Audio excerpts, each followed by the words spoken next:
ولسا مبدون توادد الجارياتي no ye jomsoni ka kisaye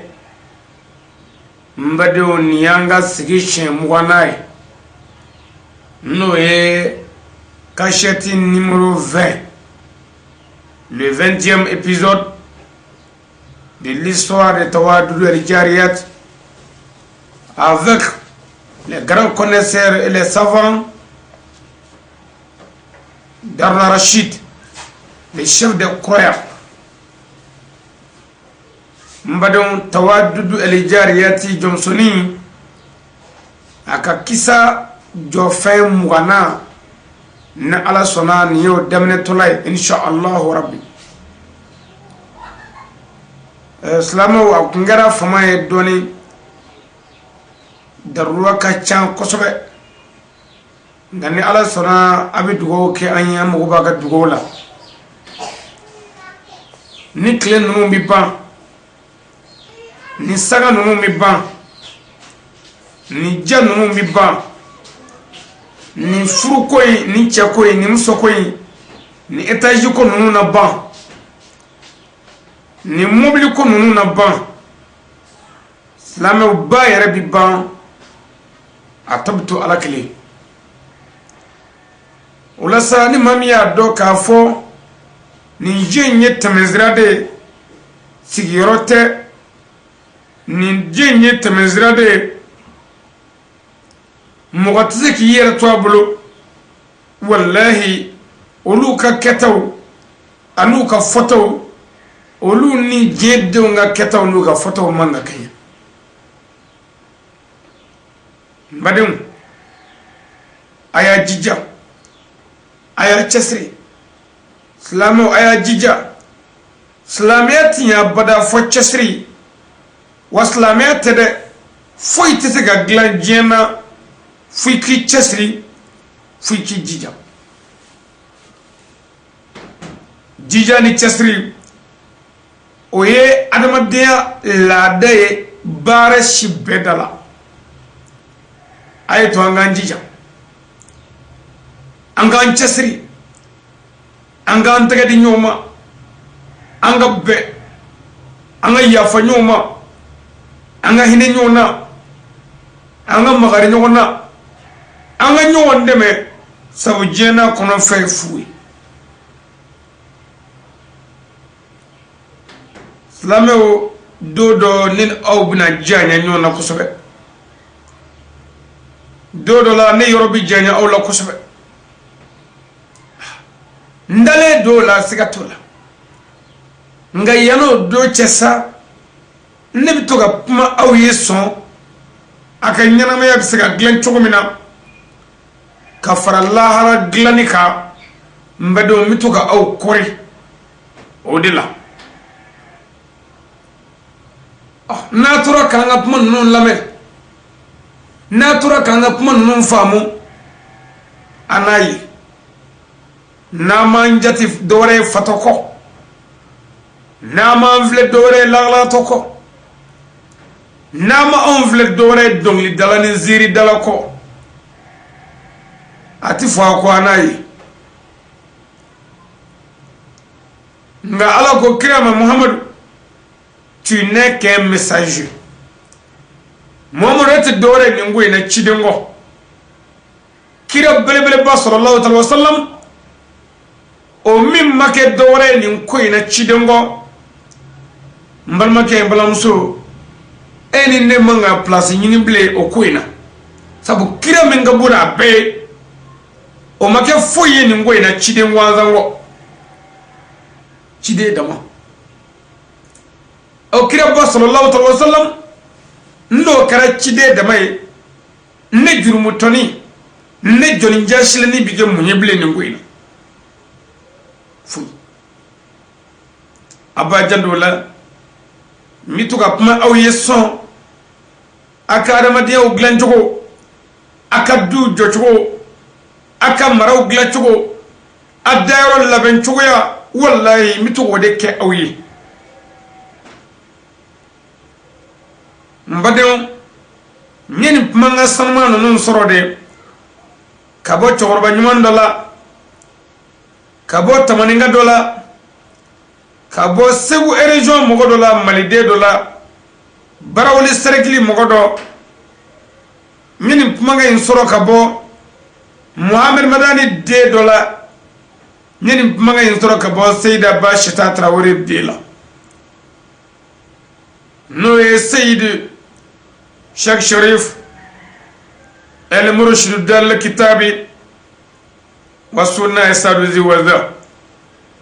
le lion des lions, le lion des Galibes, le lion des prêcheurs, le guide spirituel des croyants, l'ambassadeur de la paix. Mbado nyipmanga sanma non soro kabo ale de bolo jogun moya karamogo dame karamogo ladriya karamogo minye karamogo dana jogoy Seydi Sharif Ousmane Madani Haidara mbadon anyere ko ladege anga busona dugula anga tugudawla anga barayarula anga gerawna nanjogoy no kerabe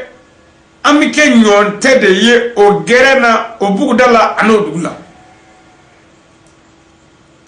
foy ma karamogo bla mogo to nye ajugo mogo do dame kanyi nga jogo bi dame chen ibulo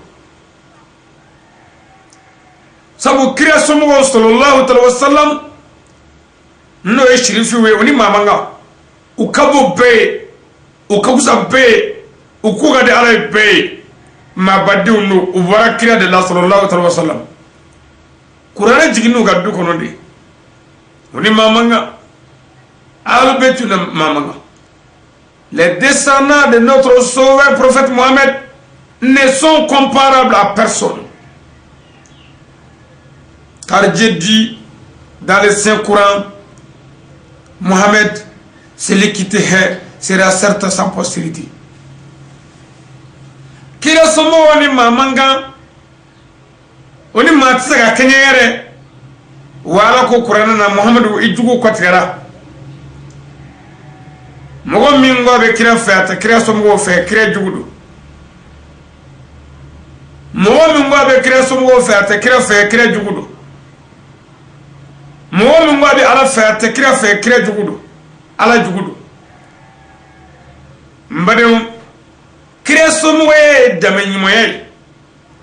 bokolo nyimo badu nga karamogo jogo de ye karamogo keta note karamogo kelente kire somogo ye ndugu kulenga kabane ni sangay bara ani jogo o farala dame nyumanka ani bokulu nyumanka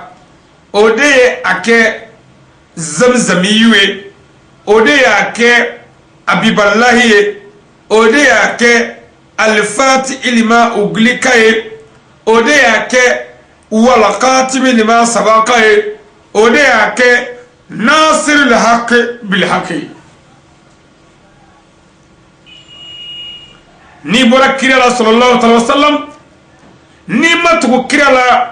ika kira somwaya nafa na valeur be mini ni e bora kira la kira ko mi ni ma jeno edun ika kira somwaya valeur be mini ni bora kira la mu'mini ye kira Muhammad sallallahu alaihi wasallam amode faga azuriya faga wallahi asomo faga ni tura olu bono ko jene ya ko wala tukuka e ka kira sumo ya valere muye jamana ngono ni ko aidara bembiri bi jigi ekele la Seydi Sharif Ousmane Madani Haidara mais kelenda Haidara ide Haidara milliard be mali kono ya mena fura Haidara bembiri bi jigi ekelena muna bara kewale odo dre islamu ay to anga barake bara debi mugo fade nyebuila bara debi ansurunya alala bara de bangere alala bara de bi ange ala jonye bara de bi kira muhammadu ke anga no jonye ananzigi nyonye lahara aljana na islamia bara nyuma ya koni odela aga garbu ke jasle ne kan nyo ninga deme ashire ni ko ene mine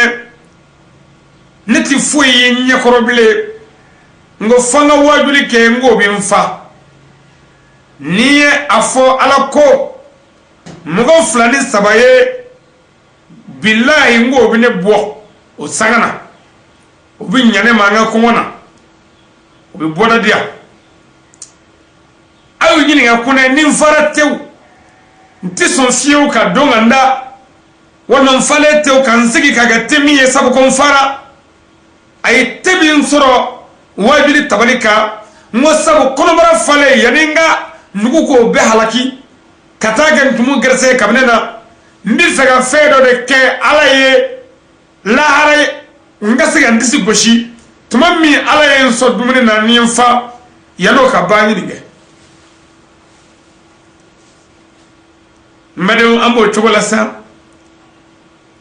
docteur ye kangarde ko ngas no gonno te mi fatu ngo nyizeme ngalala ala de famay o ko to menengo docteur ye kangarde ye funa ko nga debo pumana nete komisa ko puma digle no fugo fugo ni kono fona mbado ne ko zemene do nga alala docteur ye kangarde ye ko nga dumuni ka ke pumana mbado ne ko zemene do nga alala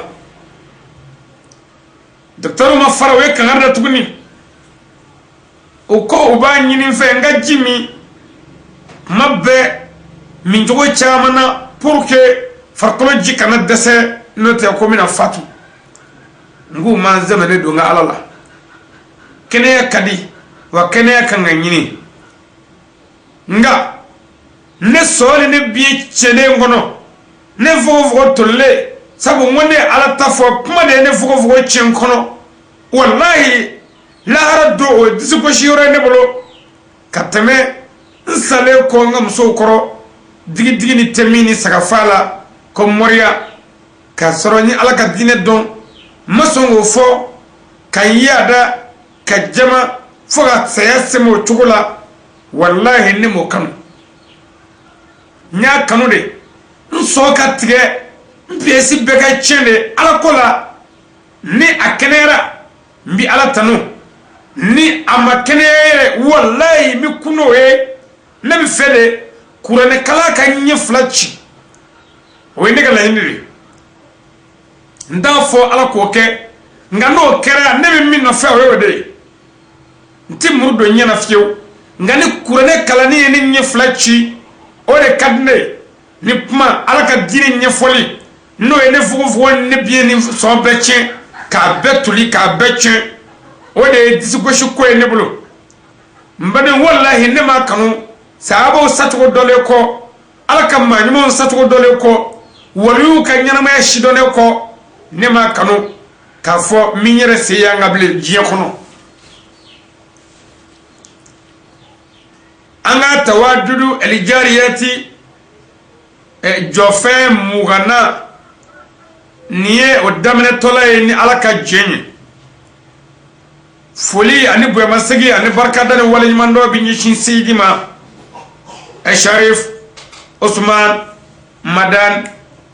Aidara ma fo ka barkada ka wala nyimando ka dugo kae ka dugo nyinafe mbado namboray أعوذ بالله السميع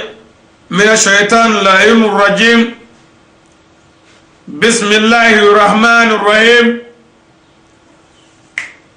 والصلاة والسلام على سيدنا محمد وعلى آله وأصحابه وسلم تسليما كثيرا إلى يوم الدين آمين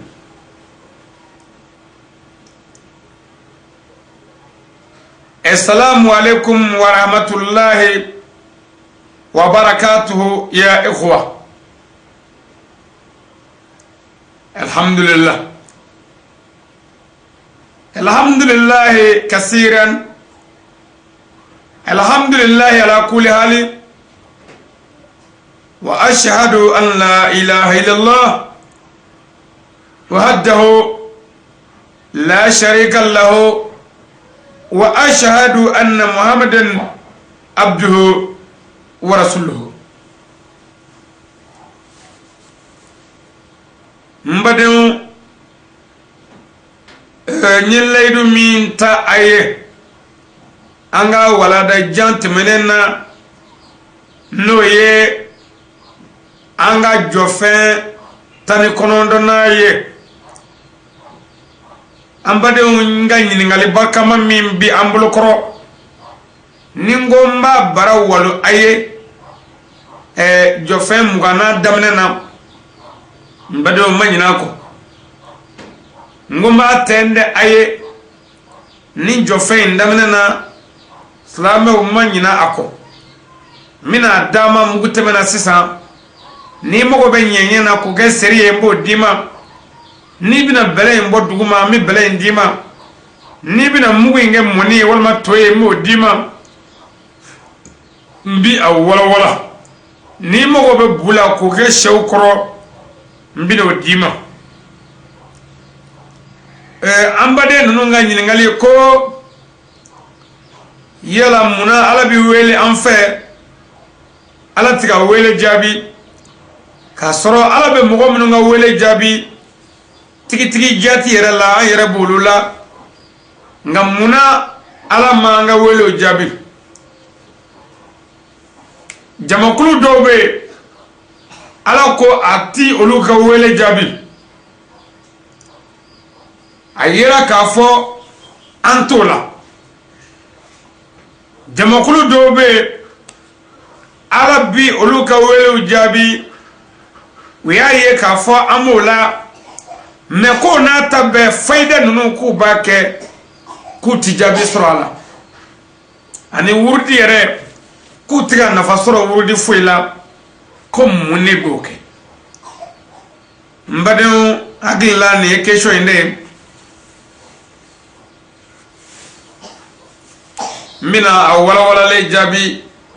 d'islam man bela jide man insha Allah rabbi aslame o abajan la fin ni mogo ba ke fen folo mimi wajibi ayka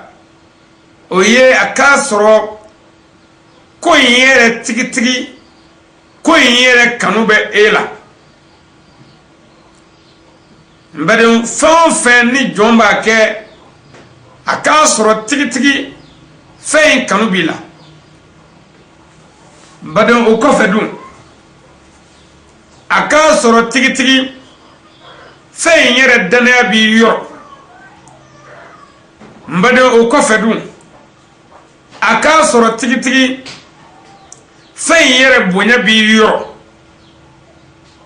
mbade no o sabay nyon zoro fena ala sona o fe mi ke chugunyu mana kanu dana ya ani bonye kanu danaya ane bonye l'amour, la confiance et le respect mbado ni fe sabay bi fen chama de chambulo ami ala wele minun ke nanti nafa sorala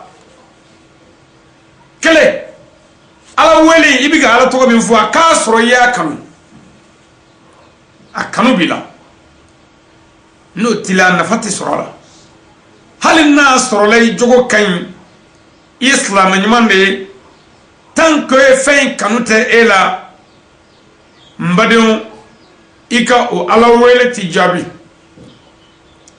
kanu il faut avoir l'amour total si ki geleya kanu dafale de kasro ini ala to iche wala ma ini ibina to min fo ala to la wurdi mina k'i fɛ a kanu yɛrɛ de b'i dusukun na i k'a kɛ ni kanu ye o kɔfɛ dun a danaya e yɛrɛ ka da la tigitigi mina ni ala wele min kɛ ni min kɛ siga t'a la sabu ala tɔgɔ don n'i ye nin fɔ siɲɛ hakɛ in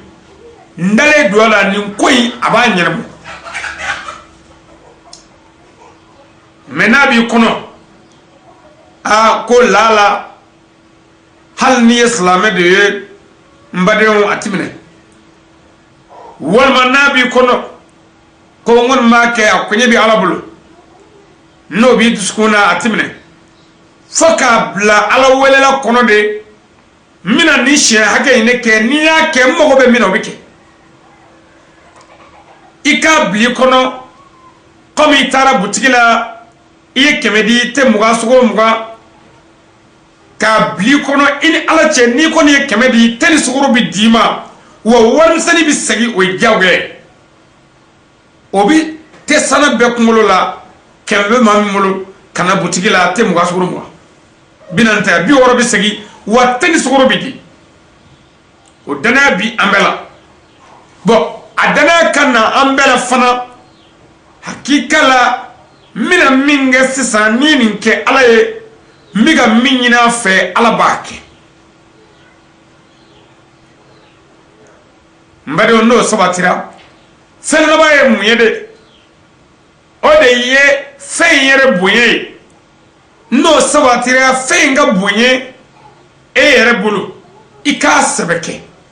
k'a bonya n badenw anw ka ala wele jaabibaliya nin fɛn saba in ne ka faamu fitinin na nin don anw kɛn de ka ala bonya nka an dalen bɛ ala la an kɛn de ka ala tɔgɔw bonya nka an dalen bɛ ala la an kɛn de ka ala tɔgɔw bonya fiyewu wa an kɛn de ka si kɛ ni sɛbɛ ye o de la a ti minɛ n ka dalilu ye mun ye kɛnɛ kan k'o yiri la sabu n b'a di ka tila k'a di mɔgɔ si tɛ sɔn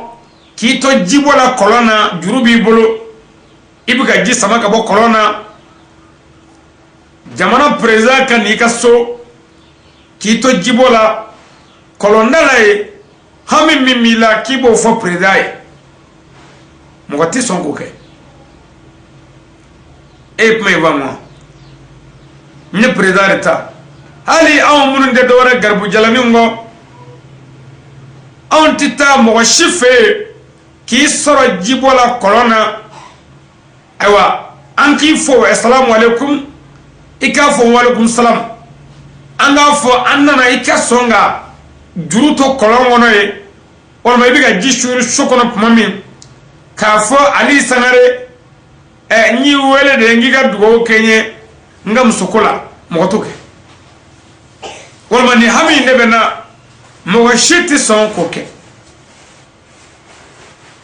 n ye misali ta nin fɛn fila in kan kɔlɔnda la ama mɔgɔw bɛ mun kɛ de mɔgɔw bɛ wuli de ka juru bɔ kɔlɔn na ka ji bɔ dɔrɔn k'o yɛlɛma ka giri ka na so kɔnɔ ka na sokɔnɔ minɛnw fara ɲɔgɔn kan dɔɔnin sabu jamana faama nana walima ala ka garibukɛ dɔ nana ka fɔcɛw kɔngo ka sabara kolon cɛ ka bɔ yen fani nɔgɔ minnu bɛ yen k'olu dégager o n'a ɲɔnaw ka yɔrɔw labɛn sabu k'a bɛ na ka yiridenw labɛn sabu ko faama bɛ na walima ko karamɔgɔ bɛ na n ka so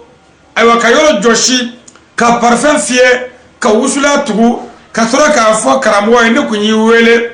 n ka musoko in n kun y'i wele n ka cɛko in ne kun y'i wele n ka denko gɛlɛyara de n kun y'i wele n ka baarako de gɛlɛyara n ko bɛn'o ɲɛ f'i ye o ye garibu nacogo ye a tuma faama dun i b'a fɔ monsieur le président walima ministre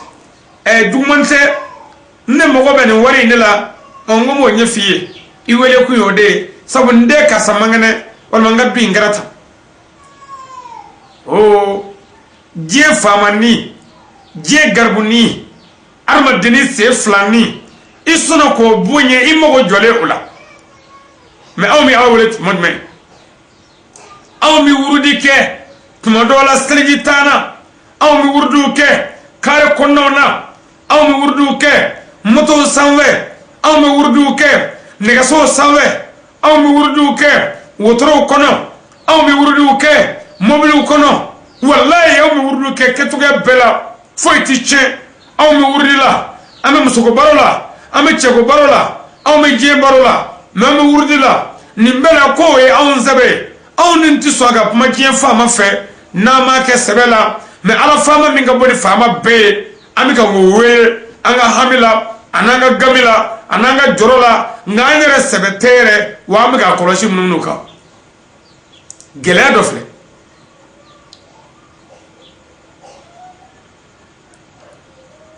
n badenw o tuma ni maa min nin faamu dun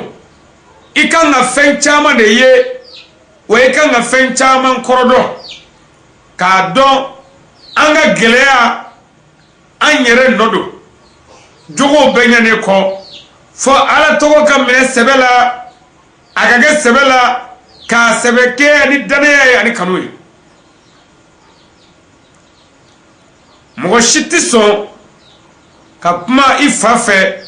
ka kɛbi to i kunkolo la mɔgɔ si tɛ sɔn ka kuma i fa fɛ walima ka kuma i ka maa ɲɛnama fɛ kɛbi b'i kunkolo la n'anw donna kalandenw m'o kɛmɛrɛ turu dugu la ko karamɔgɔ nana nka ala faama min ka bɔ fɛn bɛɛ ye dari bɛɛ tigi kɛbi bɛ turu an wolo la k'an sigi ni kɔlɔsi an bɛ ka o wele badenw nin kabako ye mɔgɔw bonyana ni ala ye mɔgɔw bolo an bi o gɛlɛya la an bi o ɲani na an bi o tɔɔrɔ la an bi o sɛgɛn la an bi o gɛlɛyaba kɔnɔ fɔ mɔgɔw de k'o faamu k'a fɔ gɛlɛya min ni ɲani min man kan nin fɛn saba in don l'amour la confiance et le respect total n badenw ne ka faamu fitinin na an ka dugawu minɛbaliya an ka ala wele minɛbaliya ne ka faamu fitinin na o ye nin ye mɔgɔw bɛ kuma ala fɛ cogo bɛɛ la mɔgɔw bɛ ala wele cogo bɛɛ la mɔgɔw bɛ ala ko kɛ lahala bɛɛ la n badenw mɛ ka kɛ sɛbɛ la u tɛ sɔn n'o tɛ n'i bɛna wurudi kɛ e ka t'i ko k'i jɛ hali ni janaba nɔgɔ t'i la e ka taa janaba koli kura-kuraya dɛ e ka seliji ta dɛ e ka n'i ka tapi gosi-gosi yɔrɔ furalen kɔ tapi da k'a ɲɛsin kibila ma n'o ye kɔrɔyanfan ye n'i y'o dɔn parfɛn mana k'i bolo fiyɛ so kɔnɔ wusula mana k'i bolo don yɔrɔ kasa ka ja n'i sigi k'i basigi golo kan tapi kan mankan t'i tɔɔrɔ yɔrɔ min na arajo mankan man bon mɔgɔ mankan tɛ yen walasa ŋaniya ani hakili ka da alahu subhanahu wa ta'ala kelen kan i ka ala wele wallahi ni jaabi min bɔr'o la an n'o fɔ n ye mɔgɔ si tɛ ala wele sɛbɛ la fo ala k'i jaabi ni sɛbɛ ye mɔgɔ si tɛ ala wele ni kanu ye ani danaya ye fo ala k'i jaabi teliya ni kanu ye ani danaya fana ye ala k'a ye nin ye jɔn kɛlen ka ala bonya k'a damakasi ala la ni ala tɔgɔ ye ala b'a ye o ye jɔn ka ala danaya yɛrɛ ye o tuma jɔn ka o ala danaya o ka bon ala yɔrɔ o ka di ala ye ka tɛmɛ fɛn caman kan jɔn ka o ala danaya o de bi alahu taala yɛrɛ nisɔndiya a wele b'a kɔrɔ cogo bɛɛ lajɛlen na n badenw a b'a janto o la jamakulu minnu ka dugawu ti minɛ ka sɔrɔ i t'o la jamakulu minnu ka dugawu bɛ minɛ k'a sɔrɔ i t'o la ayi k'a sɔrɔ i b'o la fɛn saba min y'o wajibi ye k'o fara a kan dɛ jaabi min mana b'o la a k'o fɔ n ye kanu danaya ani bonya bonya ka di ni bɛɛ ye bonya ka di ala yɛrɛ ye n'i ye ala bonya fɔ ala k'i bonya mais n'i ye ala dɔgɔya ala b'i dɔgɔya n badenw a b'a janto nin kuma ninnu na kunfɛtɔ kumaw tɛ a b'a janto nin kuma ninnu na kuma ninnu talen don tacogo ɲuman na kuma ninnu bɛ fɔ ni kodɔn ye kuma ninnu bɛ fɔ ni faamuya ye kuma ninnu bɛ fɔ ni limaniya ye wa kun tɛ foyi ye aw ka ɲɛnamayaw bɛ se ka dilan cogo min na aw yɛrɛw fɛ n badenw o de don a kun tɛ foyi ye aw yɛrɛw ka diɲɛlatigɛ bɛ se ka nɔgɔya cogo min na aw bolo a kun ye o de ye o tuma n badenw n kun ye layidu min ta a ye an ka walada jɔfɛn 20nan na o ye nin an b'a ɲini ala fɛ sijan ni kɛnɛya labanko ɲuman ni lafiya o bɛ ala bolo ala k'o di ne n'aw bɛɛ lajɛlen ma bonya ni kisi ni tanga ye ala ta ye ala k'o k'an bɛɛ lajɛlen ye diinɛ faamu ɲuman yɛrɛ ala k'o di an bɛɛ lajɛlen ma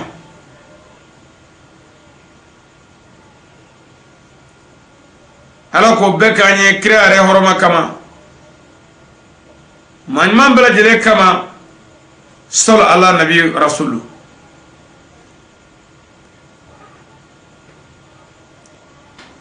n badenw n'an bɔra ye tawadudul jariyati n'o ye jɔnmusonin ka kisa ye an y'a bila yɔrɔ min na an bɛna taa o yɔrɔ in de la tawadudu n'o ye abdul hasani ka jɔnmusonin ye a ka kisa bilala yɔrɔ min na coyi an bɛna taa o yɔrɔ in de la an yɛrɛ ala k'o di an bɛɛ lajɛlen ma an kun y'a bila de ala k'o bɛɛ k'an ye kira yɛrɛ hɔrɔma kama tuma min na maa ɲuman bɛɛ lajɛlen kama sɔli ala nabi dɔnnibaa in ye ɲininkaliw kɛ a ka ɲininkali nana se janaba tawadudul jariyati u ka ɲininkali 17nan de kɛra ko janaba yɛrɛ ye mun ye a farida ye joli ye a sunan ye joli ye jɔnmusonin y'o walawala fo kana se janaba sunan de ma an kun ye a bila o yɔrɔ in de la o ye ɲininkali 17nan de ye an b'o jaabi de kɔnɔ tawadul jariyati din les non obligés du grand lavage sont a ko janaba sunan k'a bɛna o jati ye sisan a fɔlɔ-fɔlɔ faire l'ablution avant d'entamer le grand lavage a ko ka a tɔgɔ ye di ka seliji ta dafa janaba kotola walima ka seliji ta daminɛ yani janaba ko ka daminɛ o ye a fɔlɔ-fɔlɔ ye 2 a ma a filanan l'écartement des cheveux a ko farkolo shiu chaboli kuzigi chaboli niye chaye bomoshini obila o chaboli si o shibi mogola ko becebo janaba koto jika do abela jomsoni kote no tawadud al jariyati ako janaba koli suna sabana 3 à sabana lave les 2 pieds après le grand lavage. Lavez les 2 pieds après le grand lavage. À cause de fla koli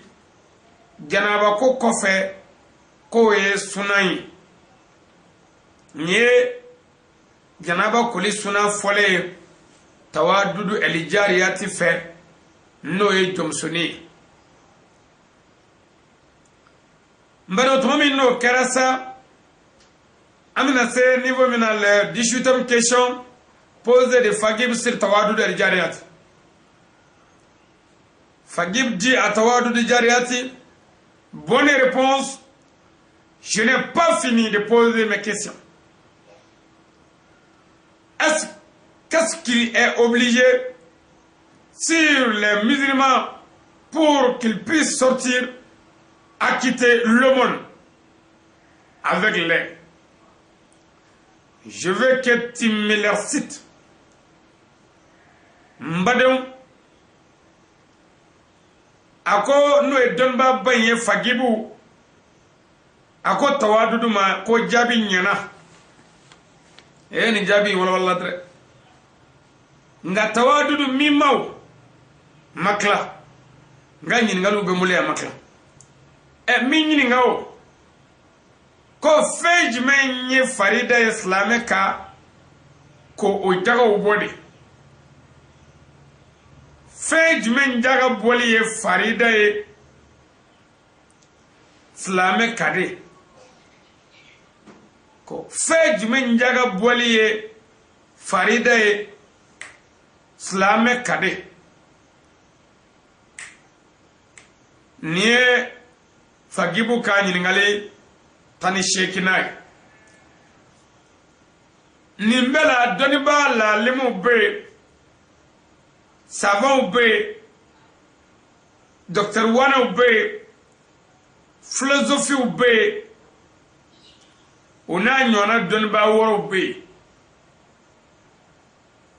turu maseni shima folo ni islamia doma wane dode ni kurane doma doe no e Fagibu mbadon o Fagibu e nyingali minkesa ko fejmen jaga ye wajibi e islame kade no foyer ngoni kisa ine towe le cœur ouvert de l'islam islam nyuma skundala lam ni nyingali sanamo ye ani jabi wala lewe nyinangara kuma minongo nu mancha kuma seuna mbadon tawaddudul jariyati kitabu ngono sebike uchamama mbadon tawaddudu ye jabi jmendide les 18e réponses de tawaddudu el jariyati ago jomsoni ka jabi tani shekina Fagibu ye. L'auteur du livre a dit Kitabu Walakibako, lorsque Tawadudu Jariyati a entendu les questions de Fagib, Tawati ko tumamina Tawadudu Jomsoni Mbogotigini na ye Fagibu ka nyiningali nunu lame na kloe farfonna ani sojara elle répond Jabi dit Fagibu mao les choses qui sont obligées aux musulmans pour acquitter le monde avec les voici. Fagibu e femme ni wajibi no e jagama femme ni farida e mu'minu ni islamu ka ni jaga kanga bono e ku iklo majo mbo jati tawaduru koti mbado aya jati choko mena fagibu e don ba jama chela aya klo majo mina jati awiye o chokola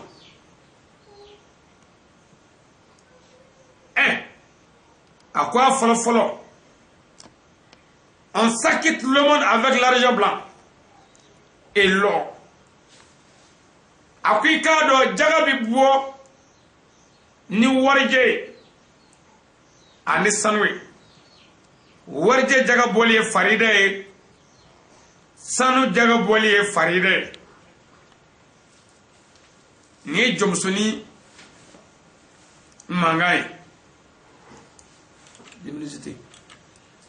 2. À Flana, on s'acquitte le monde avec l'élevage. Les chameaux, les bœufs et les bestiaux. Madame Tawadudu ko wafana ko Flana ko jagabibo no e bagaw jagabibo nyame jagabibo mishi jagabibo bagamisani jagabibo baw jagabibo sagaw jagabibo mbado tawadudu aljariyati jomsoni akoti 3 asabana on s'acquitte le monde avec les produits agricoles, les céréales et les fruits. Ako jaga bibo asabana ko femnu jaga wajibi ko suma jaga wajibi ani jiridum suma jaga wajibi nyo an fe malaya keninge kaba sho ona nyonaw mbade ko lu jaga bibo tawadudu aljariyati jomsoni akoti ako jaga bibo sumauna jaga bibo jiri deuna tawadudu kote aljariyati mbade ko fedun fagibu dun ye lamani kena kloye tamami ni tawadudu klarana les 19e question posée de Fagib sur tawadud. Fagib donmai akan ningali tani konondona atogo yi tawadudu ye abino de wala wala sisan. A ce fait ko ningara tumamina Fagib di atawadud ako Fagibu yi kano tawadudu jomsoni mawo. Une très bonne réponse. Ako ninjabi nyina ko defo foyte ninjabi na fien foyta wala wala la aux femmes mbadion ako nous aussi on a enseigné à cette manière ako anyaraw ya kala ningala njoyina ankala nina wami mogo kala ningala njoyira la ninketu wonya na ko sebe mbadion fagibu ko chogodi ce n'est pas fini. Akonga halibi makla. Mbadon fagibu bi fede kadalu jonin jomsoni na koloka wajibila mbadon jomsoni sondo masabu ayemi fwakabo don udoni bala. Ni doni galo darila. Doni ba uwele yorola. Mbadon yukono bi modi. Jomsoni mbo tikini ama baluku ya yere hali mati son kap manyana mafuaye saba mabalukuya hali mwati son ka nigala saba balukuya ndere ni ya ye ta nigemine sabu debisanido hali ti son afuaye mbife jomsoni ngona me ni jamana donba be tabali dawlani na sisa o dame mina kurane doni na ni be o e fagibude note bara damene to donba mi bolo wuli kabna puma o ta fagibuwe nga jomsoni e puma tigawla ko aya hakato ako mi fe anga bare ndabne kurane do ma mana ke joni abbe da mana ke mamina o hira no be kurane do na be risa do na be kurane ayo jigin jogo do na bu jigin mu do na bu koro yero do kurane na aya minu yeminu wuli na bo lu do kumi ato wuli la na bo do aya minu ti baraka be na bo do aya minu yo wuli na bo lu do o wuli ku yemi na bo do kire ga risa o na bo lu do a chegelo na bo do hadisa wuli balo na bo do minu ndara kire la ni kie tuye na bo do minu fora kire ma ni kie do na bo lu do kale mo go bola ku dame jonna o kara minge fagibu de wulla kijo kemo ngoro blebele fale ma jamanya anaga furga ba anaga jalamu blebele anaga fugula daga bana awulla kijo na kan wala wala le kangir mamba akon nedo aya bulu ne wodi tawadu ne sanga ka jama benye laje ako abbe jenanni aye kafo fagibu ye kurane doma wana ya kabe sharia doa abi islamia kitu doa beyi kungolo komi ni day anu kungolo we ko oho on nameni na ni kurane doma wana nga dolo dona ube kalo dona ube kile dona ube mogo minu mi mogo bolo mine ka fleki shi dafiye olu bebe minu mi mogo ka bara foni bolo ye olu be minu mi ka muso hage foni bolo ye ki ka de hage mi jolla ko foni tage olu don babo bebe nga jomsani ko ka damne ni qur'anai kumula abadadula nabi fan fen damne ayo damne ni qur'anai niko bismillahir rahmanir rahim o ya damne ne ni qur'anai abadadula afagibu de tawadulu nyininga ka damne nyininga folala nga yano chew bena minga leedu mingu nyonje sisa harna rashidi ni donbaw ani jomsoni bebenaka konnu ye jomsoni nyininga ni jomsoni ye jabi be wala wala wiye ko jomsoni yere ka kla ko nyininga nu masago jabi ko buka furaki aglegi be buo ani fugulaw ni jalambu buo ko di tawaduduma sabu ko furaki amanga do galoka glegi ba fu manga do jalambu fu manga da ngulula fugula fu manga do harna rashidi ni donbaw ni tawadudu benuka ama nu ye tawadudu nyininga sa ni tawadudu masaku jabi ko ana segi amake manu ya Abdul Hasani amalole kungolo shulle na tanai sabu oyu kele fulmani namaratowe anana ko jomsoni bi fere sanu horo mutkali bata sanu pure mutkali bata nya nyininga mango jomsoni ngo muwala akonga jomsoni nyininga jomsoni ko nyini no ay doni shibbe fo kayo be chachoy abmanna masego don ana segi atiki ma umalo le nata ubena minga oyni dan ba fola mi yepma damne mbadon o ti fefiew ko indal luka jo alila nga amnyona kele bangande fagibo ko nga ko tawadudu anyere ga pme ngala ni jogoina jaga kisala ya fa chogo la onyere ya kalanti hadisa wala kamina qur'ana na hadisa wala be a wala chogola nga kuma manyina ne ako no e fagibo e don babai ako tawadudu mao ako qu'est-ce que c'est que l'homme ko jaga yere muyede minyi nga wala jaga yere muyede mbadon jaga yere muye ako to ne wa ko tuguni quelles sont les preuves pour acquitter le monde ako dalu jumem bi jaga bola de jaga ye muye dalu jumem bi jaga bola de muyam la jaga bola dalu jumem bala ku jumem bala jaga. Pourquoi les musulmans ont choisi de quitter le monde. Et mon l'islam a choisi ka kanu ka wajibiya ka jaga boli kara wajibi islam ka munade wa kara wajibi muna tawadud mbadum ako chogodi à quel moment les choses doivent être acquittées ko tuma jume jaga yere kan ko tuma jume mbadum niye fagibu ka nyiningali tani kono donaye nga nyiningali imbi be nyiningali barkama nani hakeyama saba ko jaga yere muyede ako daluj membi jaga bola de ako muna jaga kara wajibi islamu kade ko jaga yere kanga bop majmandi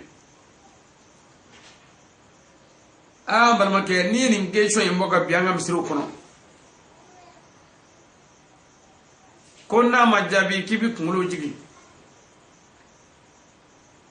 madola halangal mami kungulu bijigi abakal anga wajuli kala kungulu bijigi morge kungulu bijigi forge angara tigi kungulu bijigi nga misri kono dobe kulishi faraledo sina koni aka koloshini juru tike lendo mbade oni mina bo cholay ni o nyini ngani na oni jabi sabu alaka belebelew ti sanfe belebelew bi dugumani me tawadu ni jariyati jomsoni demisenindo demiseni fitinindo me chogodi asera kanin be wala de sabu belebele do apuma ja belebelew ti yeni yangam bayo belebelew kayi chamanye yangam fitinindi abajadola alaka belebelew chama mi dugumani nyini foye shen chama ngo kire sallallahu alaihi wasallam do mina bita surata mana no sanayele alay meleko blakana buraku laje no yelenga so we ka famuna buraku baminum be obugo sechu ko kire laba bita tabi maka nini mata kirata buraku tita sabu ne kabo ndisi frele do ne ko berbele do buraku baw de buka ni fo yerema bebi ki yere publicité ke buraku dobe ale la fulendo fakatala setaye ayerefe watuga tablo ayerefe o buraku inni nani de ko karani na ka famuna ko setine yo fanga tenila fanga tigi bet na ta jangone re fandani note ni sep mene ne kuma ta kirata sallallahu ta'ala wa sallam tumami no kera ala jibrila blaka kana burako no fleno yelenga so ye ka famuna buraku bamino be jibrila bika ngolu flefle ala jibrila wele ko fitini min dale fle kerala jibrila tanwe jibrila ko ala mako munare ala ko sabu ko fan yere dogane ala ye nyo bonya nyo yanga nyo jidi nyo korata ako buraku ma yere jate aya yere dogoya ko belebele be ne ala ya bonye nya kishi nya kanu wanya kanu nga kira sanman belebele bay nga yele ni buraku bay ngola muye ose buraku imade yere dogoya muye ose buraku imade ka fama do bla nyefe ka yere jeshi duguma waye buraku imbunye mbalma ke na mogo be bonye na bonye ala tade abadi mama mi mana ala reja nga ala tima bonya bada mo kom ya yere bonye fo ka yere dogoya ala kan niuye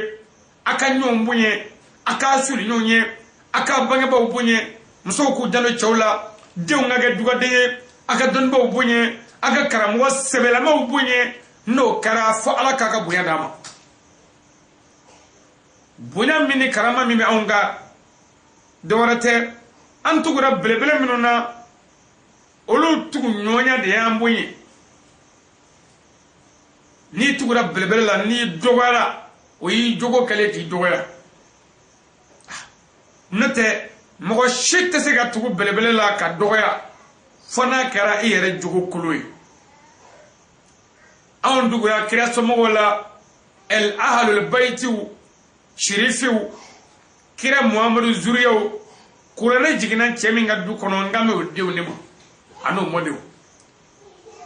olu ka bɔ ni bɛɛ ye danni bɛɛ la o tuma n'an tugur'u la dun an bɛ bonya ni an ɲɔgɔnnaw bɛɛ ye danni tɔ bɛɛ la n'o ma kɛ dis-toi que e yɛrɛ jogo man ɲi i danbe man ɲi i jogo man ɲi i tagabolo man ɲi nkalon b'i da tiɲɛ tɛ n badenw a b'a janto nin na a kana kɛ nafigi ye maabaw nɔfɛ o ye kojugu ye bɔ a nɔfɛ o ka fisa ta ka tugu a nɔfɛ k'i b'a nɔfɛ k'a sɔrɔ a ka haramuya i t'a fɛ yɛrɛ ala t'o fɛ ala kira t'o fɛ maa ɲuman t'o fɛ mɔgɔ sɛbɛ si t'o fɛ a b'a janto nin na n y'o de fɔ aw ye ne ali sangare ne ti foyi ye aw den kɔ a n'a ka kalandenni jasilen kɔ mais ne ni aw ka fɔɲɔgɔnkɔ bɛɛ ye min ye ne bɛ min dɔn ala ka diinɛ na ne de t'o fɔlen aw ye ledu manje o ne a part ça dun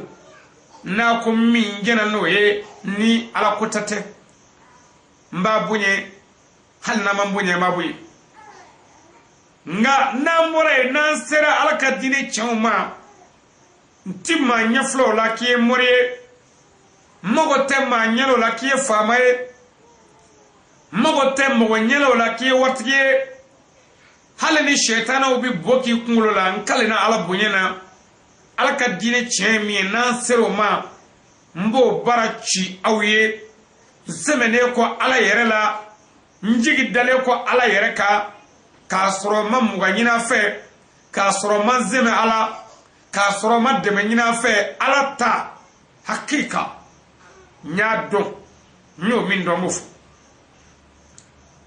n ti min dɔn n ti kuma o kan nka n ye min dɔn n b'o fɔ n y'o sɔrɔ n ka maabaw la n y'o sɔrɔ maa ɲumanw na n y'o sɔrɔ an ka sirifiw la olu ti kuma fɛn kan o ti min dɔn u ye min dɔn o b'o baara ci ala ka jɔn ye o mago tɛ ɲɛda la ne y'o sɔrɔ olu la bamananw ko mɔgɔ ladegeni ka kusa ni mɔgɔ juguyali n'a kɔniyani hasidi bɔnɛna hasidi mago sara hasidi jigi tigɛra n badenw tuma min na a tɔgɔ ye di fagibu ye a ka ɲininkali 19 in kɛ tawadudu jariyati la an bɛna se tawadudu ka jaabi ma la 19e réponse de tawadudu al-jariyat. L'écrivain du livre a dit: lorsque tawadudu a entendu les questions de Fagib, elle a répondu.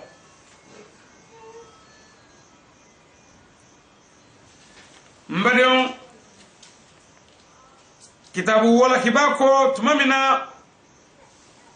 ni tawadudu jomsoni ye Fagibu ka ni korofo ime ke ka wulila ni bonye ani yere doye ani joye ani sabali kasoro kana jabi wala wala le jabi tendele temenyim senina kasoro ko di Fagibu ma ani jamana doniba be ani Arnold Shidi yere ayere make sigilembe no Abdul Hassani mbadon tawadul jariyati jomsoni ako otmana sa komi Fagibu ya nyinga femu no jaga kisaye otma abino de wala sisa Fagibu ako ko